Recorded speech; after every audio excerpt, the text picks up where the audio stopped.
Anteriormente falamos sobre a parspermia. A parspermia tem indícios que a vida pode surgir fora da Terra, mas há indícios que trouxe alguns elementos fundamentais. Isso era importante na parte da origem por evolução química. Segundo essa hipótese, a vida poderia ter surgido de matéria inanimada, certo? Essa matéria inanimada, a partir de associações em moléculas, formando substâncias cada vez complexas, que acabaram se organizando de tal modo que formaram os primeiros seres vivos. Voltamos ao debate em relação à biogênese. Nessa parte da biogênese, ela pode ser utilizada aqui, mas nesse caso não foi um processo de imediato, um processo de longa duração. Uma longa duração essa que é chamada de uma evolução química, certo? Que será importante falarmos aqui. Quem lançou essa parte da teoria da evolução química? Dois cientistas, Alexander Oparin e John von Haldane, certo? Um bioquímico e um biólogo. Oparin, de origem russa, certo? E Haldane, de origem inglesa. Formularam independente essa teoria na década de 20, certo? Nesse período, eles haviam já pensado que a Terra primitiva, já com a hipótese que a Terra primitiva, pelo fato da atmosfera ser muito agressiva com os seres vivos, mas a partir dessa atmosfera poderia surgir a vida, certo? Por que seria agressiva? Porque não havia oxigênio, ausência total de oxigênio. Então, a ausência desse gás, como foi relatado anteriormente na parte abiogênese e biogênese, no qual ela foi descoberta no século XVII, que é um gás vital, um gás importante para a vida, não existia na época. Então, Oparin propôs essencialmente que como seria formada essa atmosfera: por vapor d'água, hidrogênio, gás amônio e metano. Haldane propôs outro tipo de composição da atmosfera: vapor d'água, gás amônio, gás carbônico. Sugestões hoje mais recentes que a atmosfera deveria constituir principalmente por, além do vapor d'água proposto pelos dois, temos gás carbônico aceito, gás hidrogênio também na parte de Oparin e gás nitrogênio. Nesse caso não está nenhum dos dois. Por que houve essa mudança de pensamento?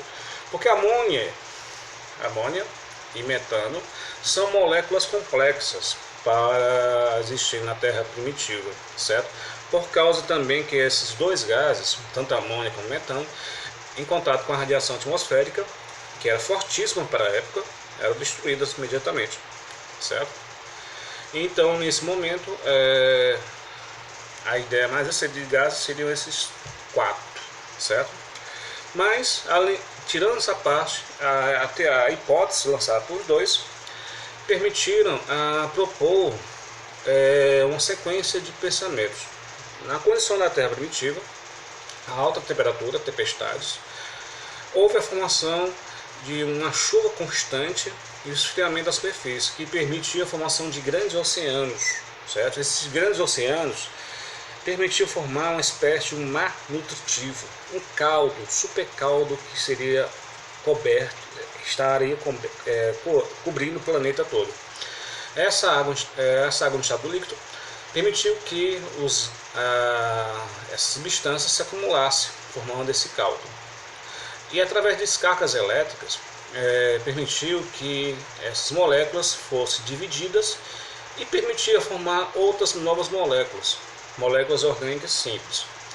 E a partir disso, houve o surgimento das primeiras moléculas orgânicas, certo? Que é primordial para a vida.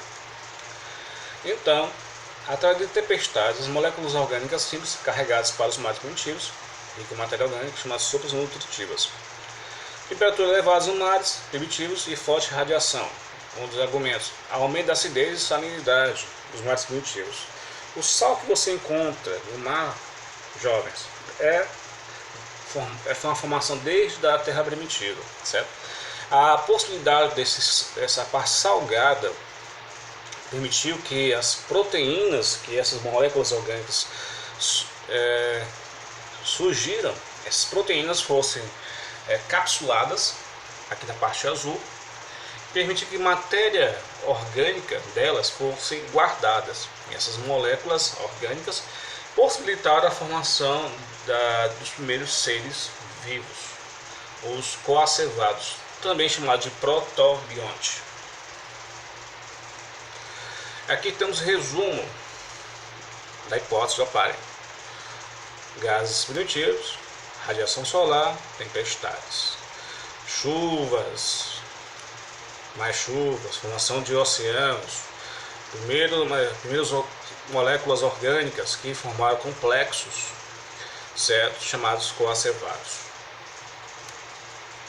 Então temos aqui a comparação das duas teorias, certo, que falamos anteriormente, e aqui através de dois cientistas, Miller e Urey, certo, eles pegaram essa hipótese e simularam essa atmosfera primitiva através desse aparelho complexo formado por vários tubos de vidro, vários balões e com um condensador. Nesse caso temos o que? A presença de gases aqui, metano, amônio, hidrogênio e vapor d'água. Esse vapor d'água estaria aqui, a água em fervura, onde esses gases subiam, eram esfriados e aqui recebiam descargas elétricas. Essas descargas elétricas simularam as tempestades, certo? E esse tipo de aparelho ele funcionou durante dias e percebeu que depois de certo dia, aquecido, condensado, recebeu descargas elétricas e por vários momentos houve a formação de uma substância alaranjada, ou marrom, melhor dizer. Que essa substância, ao ser verificada, seriam aminoácidos. Aminoácidos esses são as unidades básicas das proteínas. Então, a hipótese Oparin, certo, e Haldane permitiu, nesse caso, através desse experimento, confirmar a existência dessa molécula orgânica simples. Então, teoricamente, essa molécula orgânica simples seria os aminoácidos, que é o princípio das proteínas, que dá origem às proteínas, dá origem a todo tipo de substância necessária à vida, certo? Então, houve um mar rico em aminoácidos. Aqui temos Miller e o seu professor Willey, no caso, fizeram ambos esses experimentos, certo? Na década de 50 e 60. Então, após essa confirmação dessa teoria, surgiu outro pensamento. Como esses aminoácidos conseguiram formar essas moléculas? Então, Sidney Fox aqueceu alguns aminoácidos em uma superfície seca, como se faz quando você joga água na frigideira. E nesse caso adicionou sal à água salgada. Ao observar o microscópio, ele coletou a substância e percebeu que houve a formação de microesferas, pequenas esferas. Essas pequenas esferas são bolsas delimitadas por membranas proteicas, quer dizer, que era formado com a película proteica, que foi da origem da união de aminoácidos. Podem ter sido importantes para o processo de formação de seres vivos. Essas cápsulas, essa película, podemos comparar como fosse a pele dos seres vivos. A pele dos seres vivos é necessária para que proteja o que está dentro dos seres vivos, para que a parte biológica e química do corpo funcione normalmente. Então é necessário ter essa película para a formação dos primeiros seres vivos. E aqui as imagens do microscópio de Fox, certo? Os primeiros seres vivos provavelmente surgiram a partir do sistema organizado, como os coacervados, com algumas diferenças, certo? A presença de uma membrana especial para a separação do meio externo, capacidade de regular reações químicas internas, capacidade de reprodução. Temos a dúvida se surgiu primeiramente o DNA, RNA ou pré-RNA, certo? Que nós iremos ver mais no ensino médio. Aqui temos o indício desses primeiros seres vivos simples.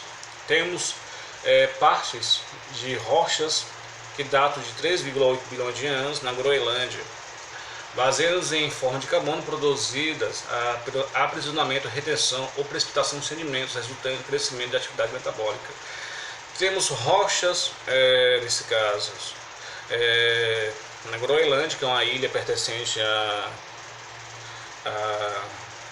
não me lembro do país, mas é uma ilha congelada, onde temos fósseis desses primeiros seres vivos que surgiram dos mares primitivos, certo?